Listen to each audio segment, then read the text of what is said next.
Hi, thanks for tuning in this time. I'm taking a look at the first time Jesus drove the merchants out of the temple. A lot of people don't know that there were two accounts in the gospel accounts of this particular trend for Jesus, that he did this two times. And this is the first one. So immediately following the miracle of turning water into wine, where he didn't really seem to want to become a public figure, then he goes to Passover a few days later and starts flipping over tables and grabbing up some cords he finds and whipping people and driving them and their animals out. So I guess he suddenly became a public figure then, to such an extent that it seems to be one of the only things that his mockers and accusers remember about him when he's being crucified. So this was a really big deal. He definitely became, this was a well-known event. But the study covers so many things, even though the passage is not super long. So it looks at the importance of the temple to between God and his people. It also looks at historically this particular building, how long it took to build, and who was involved.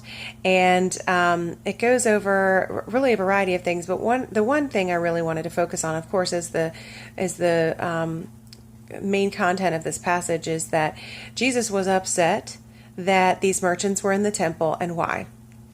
Because they had, in this passage, most people remember the later passage when he turns over the tables and he says they have made the temple into a den of thieves.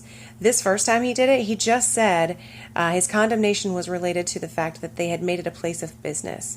So the environment of transactions detracted from an environment of worship.